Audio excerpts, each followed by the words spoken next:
If you want to stay updated, make sure to subscribe and click that notification bell to get the videos as soon as they upload. RAIDEN.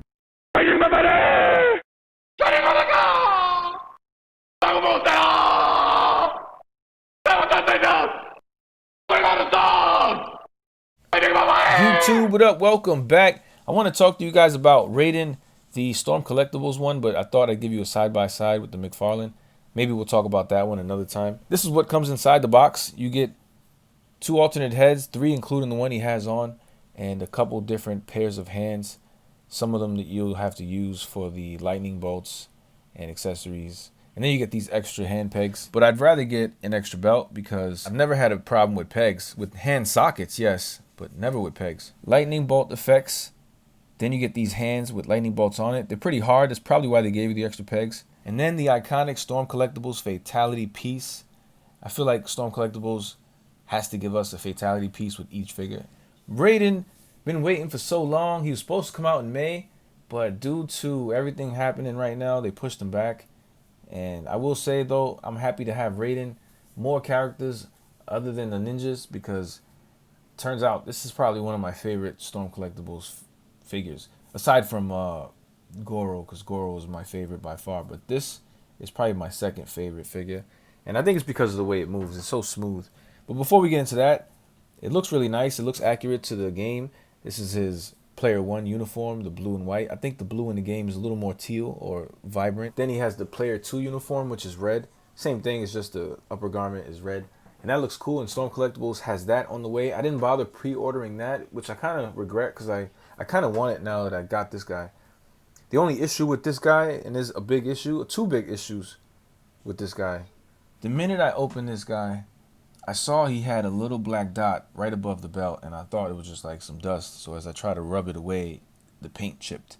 And I noticed that around the head it's chipping too, like the neck. I haven't swapped the heads out yet, but I can kind of already see where it's starting to rub.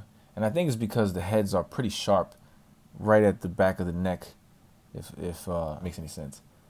But I can see that it's starting to peel off the paint there, and that's not cool. They should have just had it black. But the most important part is this belt.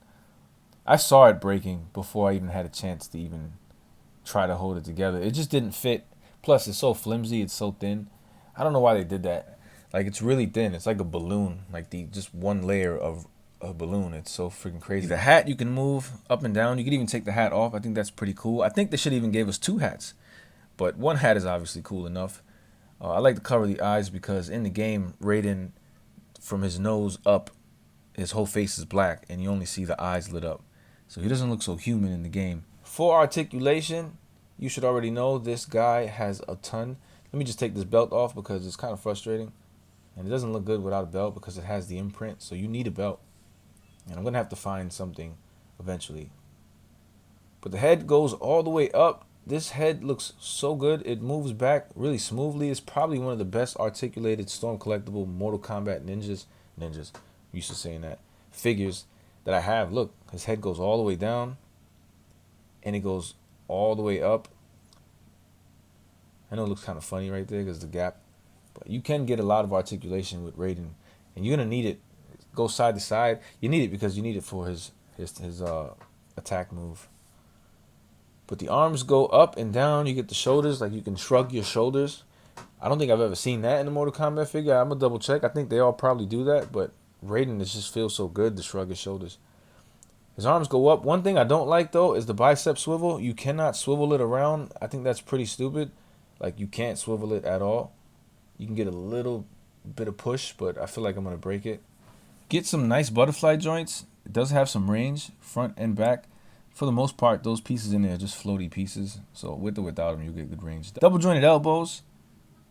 Not that great, but not that bad. Pretty decent. I mean, I can't complain. Wrist hinge and swivel, that's pretty cool. But the best part, I think, is this upper torso.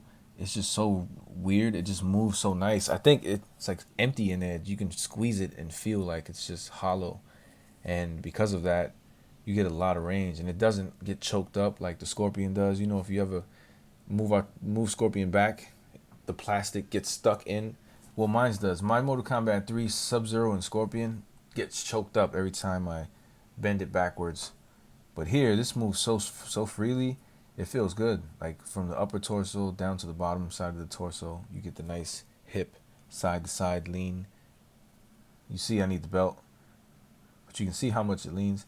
Let me see if I can do it individually. Let me line it back up straight and then lean each part to the left and see how far you can go. So starting with the upper top torso, then the bottom half, and then the neck. And that's as far as you can lean. And that is pretty friggin' remarkable. It just feels good too. It's so easy. Like, I don't know. But this hat is pretty cool. If you ever get lost and you want to know how to put it on, if you look inside, there's like a little circle. I think that indicates the front. But honestly, I don't think it matters if you put it on frontwards or backwards because the hat is symmetrical all the way around. The hand may fall off, but it ain't an issue because they're really soft. So you can just put them back on. I'm worried about the pegs though, because if they gave us extra pegs, it's probably for a reason. Here's the undergarment. That's the white suit. You can kind of mimic the Mortal Kombat 1 look if you take off the blue. I don't really want to do that. I should because I'm missing the belt. So if I ever get another one, I'll probably do that. But I gave up on my Mortal Kombat 2. I started collecting only the 3. And I'll tell you more about that later on. But this arm you can pop off if you have some fatality pieces from other figures, and you can like make the arms pop off and stuff like that. And show you that with or without the floaty piece, you still get the same range. The floaty piece is just to hide the big ass gap if you take that out. But it feels a lot better actually without it because it's no restriction. But you're definitely going to have to need it. 3 heads. I'm almost tempted to paint the eyes or over the eyes black just to kind of make it more accurate, because I'm going to have to paint some of the head, the neck black anyway because it's scratched up. Here's the hat. I think it could have used a little more wash, but it does look good for what it is. I like the detail. For one, I don't know if this is latex paint or leather paint, but the problem is the head. It's very sharp right at that edge right there. So it'll scratch the paint when you're moving the neck up and down because it's going to pinch the neck. I don't know why they didn't just sculpt it black. I mean, I know why, because white is better, but even the white on this figure, it feels like it's painted, but it's molded white. It's strange. It looks like rock. It's like, look, you see the scratches on the white. But the black is very cheap. I don't know if you know, if it's going to get worse over time. I think it probably is. So I'm going to sand off some of the back of the heads, and maybe that'll dull out the sharpness of it. I'm not going to show you the accessories because I'm kind of frustrated. Next time you see Raiden, he's going to be fixed up. I'm going to fix that blue, fix the black on his neck, dull out the back of the heads, and make sure that there's no flaws on him. I'm trying to get a new belt. I don't know what I'm going to do yet, but I'm going to try to get a belt for him. It sucks because I know a lot of you guys are not going to have the tools to fix them. And even though it's like easy stuff like a sandpaper and a little bit of paint, you know, it's unnecessary. And I think it's inconvenient for you to have to fix the figure. So that's the worst part about this particular figure. But I do love it, and I think it moves cool. It looks nice. It's pretty accurate. I would recommend it. Again, with the flaws and everything, just be wary that they are there and they do exist. So go get yourself a Raiden if this is something you like. Let me know in the comment section down below what you think about this review and this figure. If you want to see more stuff like this, you already know, feel free to subscribe and click that notification bell if you want to get the reviews as soon as they upload, because YouTube be hiding my stuff. All right, y'all, appreciate the love. Peace. But if you choose to subscribe, you the man. Yes, you. Everyone below in the comments, yes, you too. Thank you very much for showing me love. Who knew? It's ironic how we think out the box for you too, right? Sing, sing, sing, sing.